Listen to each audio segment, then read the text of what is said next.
बिस्मिल्लाहिर्रहमानिर्रहीम। स्टूडेंट अपने टॉपिक को कंटिन्यू करते हैं। मेटलर्जी ऑफ द कॉपर हम डिस्कस कर रहे थे। मेटलर्जी जो है बेसिकली ये टेक्निक्स हैं जिनके अंदर डिफरेंट ऑपरेशंस जो हैं वो इन्वॉल्व होते हैं, जिसमें किसी मेटल को उसकी ओर से सेपरेट करने के लिए मुख्तलिफ जो हैं वो फिज़िकली प्रोसेसेस यूज़ किए जाते हैं। यहाँ कुछ टर्म्स हैं जिनका हमें पता होना ज़रूरी है। मिनरल्स और एंड गैंगियो, ये तीन टर्म्स हैं जो कि मेटलर्जिकल ऑपरेशंस में for the production of the metal from its impurities use की जाती हैं। मिनरल्स जो हैं वो कंबाइंड स्टेट होती है मेटल की इन अर्थ क्रस्ट। ठीक है, हम एग्जांपल में कह सकते हैं oxides, carbonates, bicarbonates, phosphates, sulphates etcetera. Ores क्या होती हैं? वो मिनरल जिससे मेटल जो है वो इकोनॉमिकली और कमर्शियली एक्सट्रैक्ट की जाए और उसमें मेटल ह्यूज अमाउंट में पाई जाए, जैसे कि एल्युमिनियम है, बॉक्साइट इसकी और का नाम है।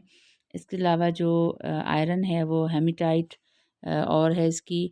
और आज जो हम अपना टॉपिक डिस्कस कर रहे हैं कॉपर, तो कॉपर जो है ये हमें कॉपर पाराइट की फॉर्म में नेचर में अवेलेबल है।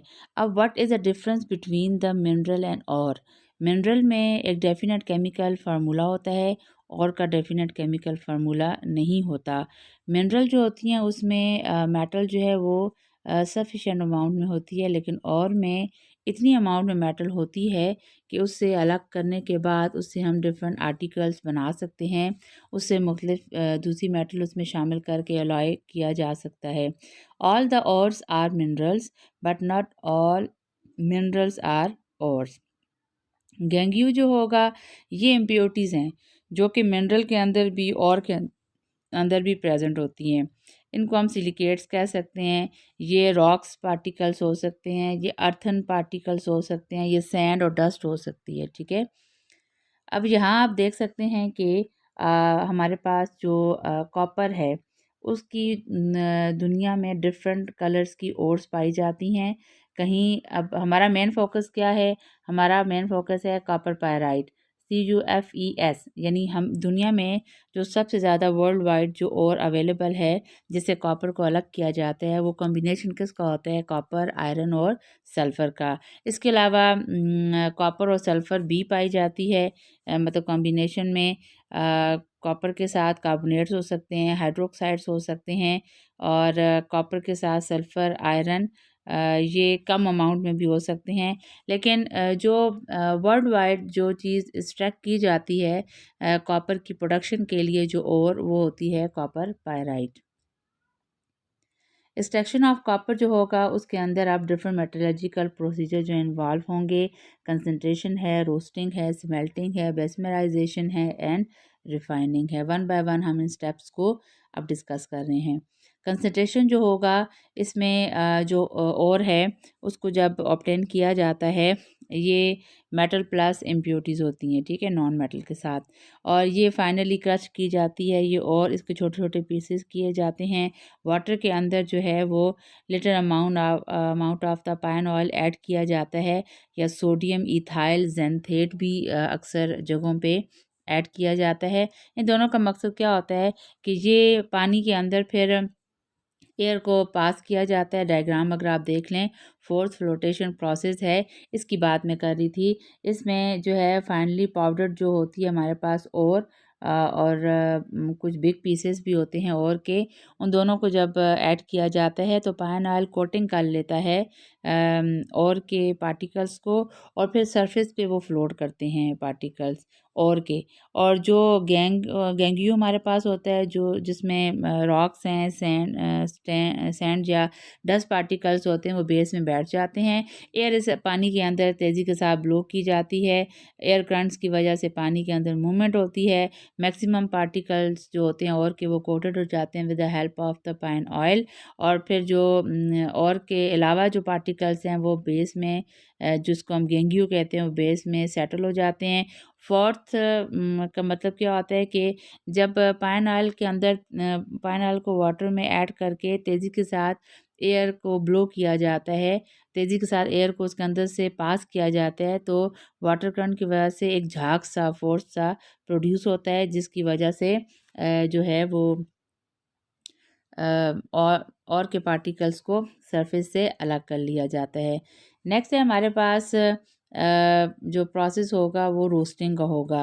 रोस्टिंग का प्रोसेस जो है ये बेसिकली फर्नेस के अंदर होता है। यहाँ आप डायग्राम देख सकते हैं, ये हमारी बुक की डायग्राम है कि यहाँ आपके पास एक फर्नेस है और ये फर्नेस जो है ये 20 टू 25 फीट ये डायमीटर में होती है और 75 टू 100 फीट ये हमारे पास लेंथ में होती है, इसकी हाइट होती है, ठीक है।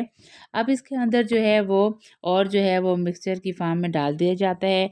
500 टू 700 ये मिनिमम टेम्परेचर होता है और मैक्सिमम इसके अंदर 1500 टेम्परेचर भी होता है। एयर को हॉट एयर को जो है वो ब्लो किया जाता है इस एरिया से, ठीक है। और जो मिनरल है, जो ओर्स है वो आहिस्ता-आहिस्ता अपनी इम्प्योरिटी से स्टेप वाइज़ जो है वो अलग होती हैं। जो चीज़ हमारे काम की नहीं होती उसको हम स्लैग कहते हैं और ये आप देख सकते हैं कि मोल्टन स्लैग जो है ये यहाँ पे मोल्टन स्लैग जो है इस कंटेनर में अलग कर लिया जाता है और मोल्टन कॉपर जब ऑब्टेन होती है तो वो इस साइड से लेफ़्ट साइड पे अलग कर ली जाती है। अब रोस्टिंग के अंदर होता क्या है? ऐसी तमाम ओर्स के अब हम कॉपर की अगर बात कर रहे हैं जिनमें ऑक्सीजन अगर ना हो, ठीक है? तो उन ओर्स को ऑक्साइड में कन्वर्ट किया जाता है। ऑक्साइड में कन्वर्ट करने का फ़ायदा ये होता है कि आसानी से जो है प्योर मेटल अलग हो जाती है। लेकिन चूँकि हमें जो अवेलेबल है, दी गई है, वो क्या है? कॉपर पायराइड जिसमें कॉम्बिनेशन किसका है? कॉपर का, आयरन का और सल्फ़र का। जब huge amount of excess amount of the oxygen और हीटिंग के साथ जब ये प्रोसेस होता है तो कॉपर के अंदर कॉपर के साथ जो आयरन है और सल्फ़र है ये ऑक्साइड्स में कन्वर्ट होना शुरू हो जाते हैं। आप यहाँ देख सकते हैं यहाँ कि CuS जो है Cu2S जो है इसके साथ जो पीछे रिएक्टेंट में आयरन और सल्फ़र थे वो आयरन सल्फाइड और सल्फ़र डाइऑक्साइड की सूरत में रिलीज़ हो जाते हैं। इसी तरह इसके साथ जो इम्प्योरिटीज़ मज़ीद हैं सल्फ़र की फ़ॉर्म में, आर्सेनिक की फ़ॉर्म में या एंटीमनी की फ़ॉर्म में, वो सारे के सारे क्या होंगे? सल्फ़र ऑक्साइड्स की फ़ॉर्म में कन्वर्ट होके रिमूव होना शुरू हो जाते हैं, ठीक है। अब हमारे पास कॉपर पायराइड जो सी CuFeS2 से कन्वर्ट हुआ Cu2S में, उसके साथ मज़ीद ऑक्सीजन जब मिलती है तो वो कॉपर के ऑक्साइड में कन्वर्ट होता है और Cu2S से सल्फ़र जो है वो सल्फ़र डाइऑक्साइड की फॉर्म में रिलीज़ हो जाता है। इसी तरह आयरन का जो सल्फ़ाइड था वो भी ऑक्सीजन के साथ मिलके ऑक्साइड में कन्वर्ट होगा और आयरन में पाया जाने वाला सल्फ़र जो है वो भी सल्फ़र डाइऑक्साइड की फॉर्म में रिलीज़ हो जाता है फ्रॉम द फर्नेस। ये आप फर्नेस की एक और व्यू भी देख सकते हैं। यहाँ पे भी हम जो है रोस्टिंग प्रोसीजर हो रहा है। एयर को जो ब्लो किया जा रहा है वो आप यहाँ इस ऑक्सीजन से देख सकते हैं। कॉपर जो कंसंट्रेटेड फॉर्म में थी वो यहाँ से ऐड की जाती है और सल्फ़र डाइऑक्साइड को आप देख सकते हैं वो आउटलेट से जो है वो रिमूव हो रही है। मैट क्या है? इसकी तरफ अब हम जाते हैं, मैट क्या होता है? स्मेल्टिंग प्रोसेस जो है इसमें बेसिकली मैट बनता है, ठीक है। और जब मैट बनेगा तो मैट से पहले यानी रोस्टिंग के बाद रोस्टेड और जब हम कहते हैं उसका मतलब क्या होता है कि हमने पूरी कोशिश कर ली है इस स्टेप के अंदर कि हमारे पास जो कॉपर था उसके साथ जो इम्प्योरिटीज़ थी वो भी ऑक्साइड में कन्वर्ट हो जाएं और जो कॉपर था और के अंदर वो भी ऑक्साइड में कन्वर्ट हो। तो अब स्टेप वाइज जो है उसके अंदर जो इम्प्योरिटीज़ थी, जैसे हमारे पास कॉपर पायराइट है तो उसमें आयरन और सल्फ़र इम्प्योरिटी है, तो स्टेप वाइज वो ऑक्साइड की फॉर्म में कन्वर्ट हुआ, ठीक है। तो आयरन ऑक्साइड जो पिछले स्टेप में रोस्टिंग में ऑक्साइड में कन्वर्ट हुआ वो सैंड की मौजूदगी में SiO2 सैंड है, सिलिकॉन डाइऑक्साइड इसको सिलिका भी कहा जाता है, ये आयरन सिलिकेट में कन्वर्ट हो जाता है FeSiO3, ठीक है। और इसको हम स्लैग कहते हैं। ये स्लैग जो है वो साइड से रिमूव कर लिया जाता है फर्नेस में और ये स्लैग जो है ये लाइट इन वेट होता है कि सरफेस पे वो जो मिक्सचर है ना ओर का और ओर के अंदर पाई जाने वाली इम्प्योरिटीज़ की ऑक्साइड्स का उसके अंदर जब आयरन का ऑक्साइड सिलिका यानी सैंड के साथ मिलके सिलिकॉन आयरन सिलिकेट में यानी FeSiO3 में कन्वर्ट होता है, तो ये स्लैग जो है लाइट इन वेट होता है। ये उस तमाम मिक्सचर के सरफेस पे फ्लोट करता है और साइड से जो है वो रिमूव कर लिया जाता है फर्नेस से। अब चलते हैं कॉपर की तरफ। कॉपर जो है, जो स्टार्ट में कॉपर पायराइड था यानी CuFeS, तो वो कन्वर्ट होना शुरू हो जाता है किस में, अपने ऑक्साइड्स में।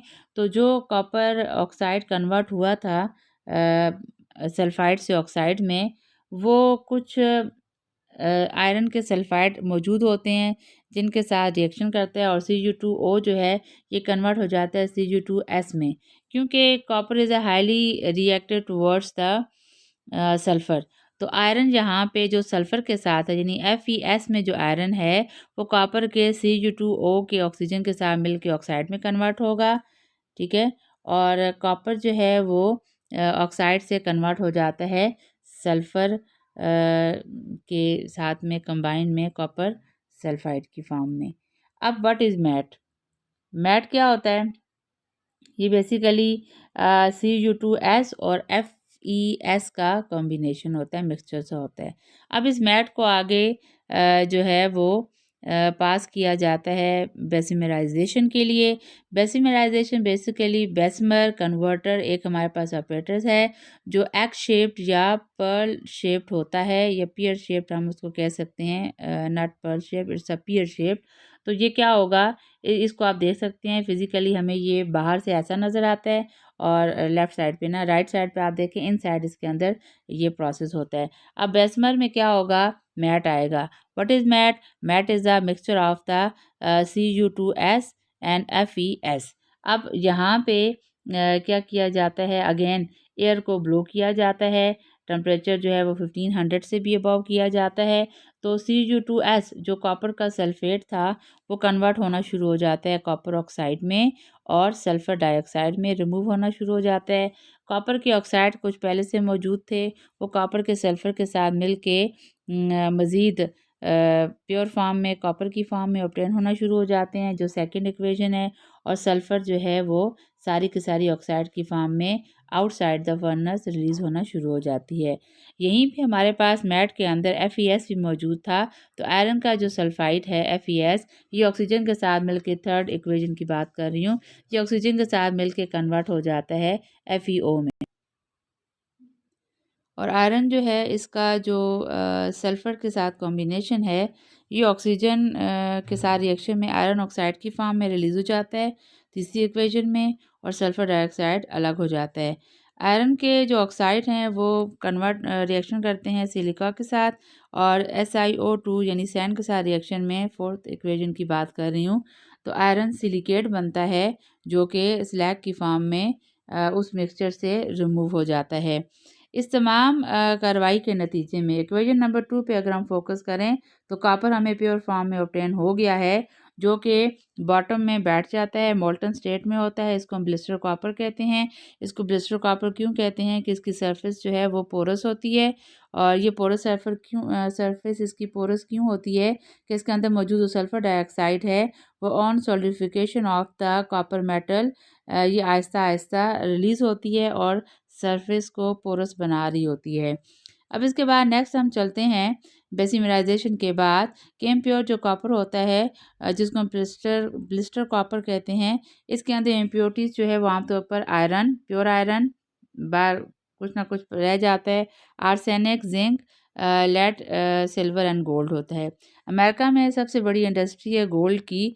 वहाँ गोल्ड जो है वो ऑब्टेन होता है by the electrolytic refining of the copper.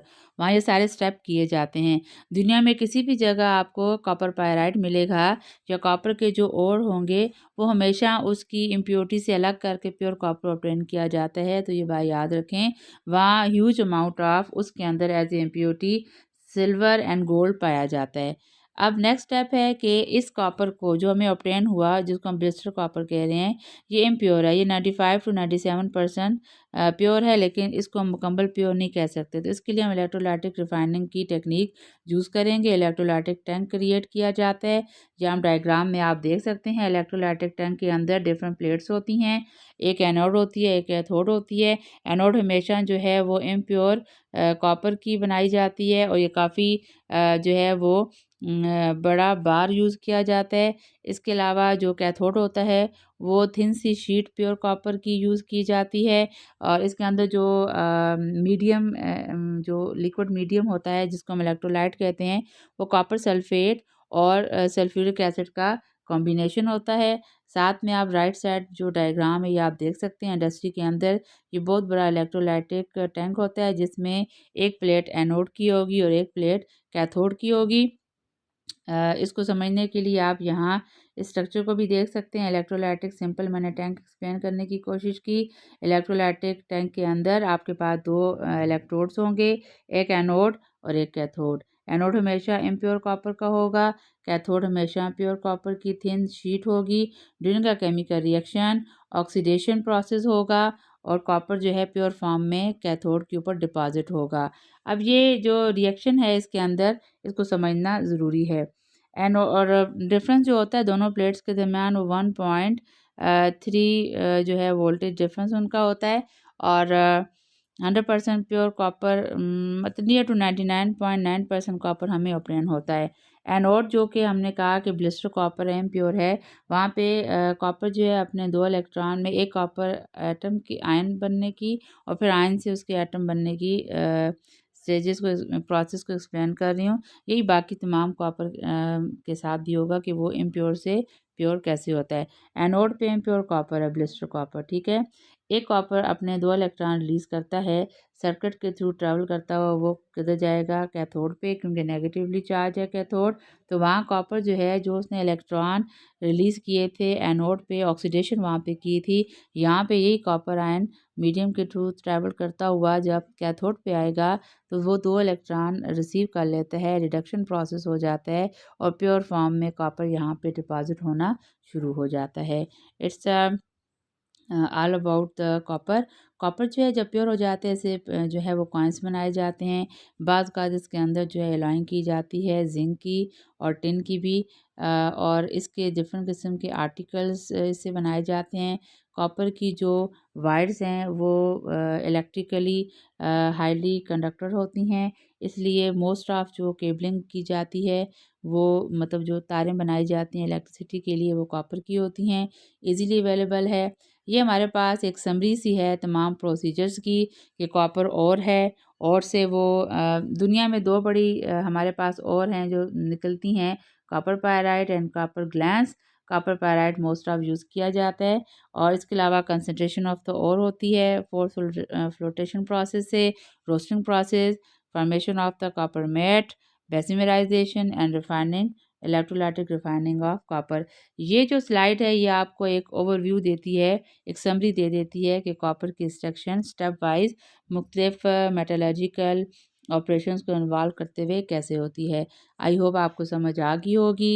ये हमारे कोर्स का भी एंड था। टिल देन नेक्स्ट वीडियो के लिए